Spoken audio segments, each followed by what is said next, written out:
नमस्कार. आपल्या सगळ्यांचे महाराष्ट्र सोशल न्यूज चॅनलमध्ये हार्दिक स्वागत. चला वळूयात एका नवीन बातमीकडे. आजची बातमी. धुळे तालुक्यातील आनंदखेडा येथे श्री आनंदादेवी यात्रा उत्सवाला उत्साहात सुरुवात झाली असून आज सकाळपासून भाविकांनी देवीच्या दर्शनासाठी मोठी गर्दी केली होती.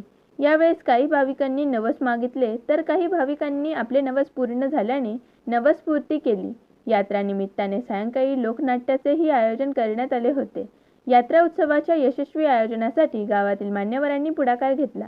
माजी सरपंच मनीषा अहिरे, तुळशीदास अहिरे, देवेंद्र भांबरे, प्रसाद जोशी, डोंगर नवसावे, खंडू गवते, मनोज गवते, गणेश भांबरे, रोहिदास कदम, भटू पाटील, अशोक भांबरे, अशोक जिरे, भाऊसाहेब पाटील, नंदलाल चौधरी, किरण गवते, हर्षल गवते, भाऊसाहेब वाघ, देवेंद्र नवसारे, भैया नवसारे, अशोक नवसारे, सतीश अमृतसागर आदींनी सहकार्य केले. आज या ठिकाणी भव्य दिव्य असं या ठिकाणी मोठा ध्वज त्या आनंददेवीचा काढण्यात आला.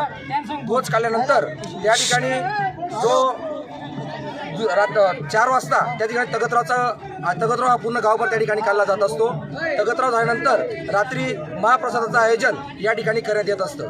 तसेच उद्या दिनांक 24/3/2026 रोजी भव्य असं कुस्तींचं सुद्धा या ठिकाणी आयोजन करण्यात येतं. तसंच आनंदखेड्यातील जे आजूबाजूचे खेडे आहेत, पंचकृषीतील आनंदखेडा असेल, सुत्रेपाडा असेल, बोताणे, उडाणे तसंच कुसुंबा या गावातील बरेच भाविक या ठिकाणी आनंदाच्या श्रद्धेस्थानी त्या ठिकाणी भाविक येत असतात.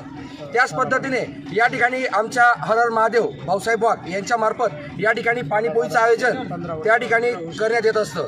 जवळजवळ 125 वर्षापासून ही परंपरा त्या ठिकाणी चालत आलेली आहे आणि ती अखंडपर्यंत या ठिकाणी चालत राहणार आहे.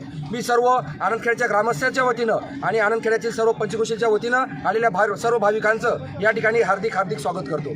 बातमी आवडल्यास चॅनलला लाईक व सबस्क्राईब करा व दररोज अशा नवनवीन बातम्या पाहण्यासाठी चॅनलला फॉलो करा. धन्यवाद.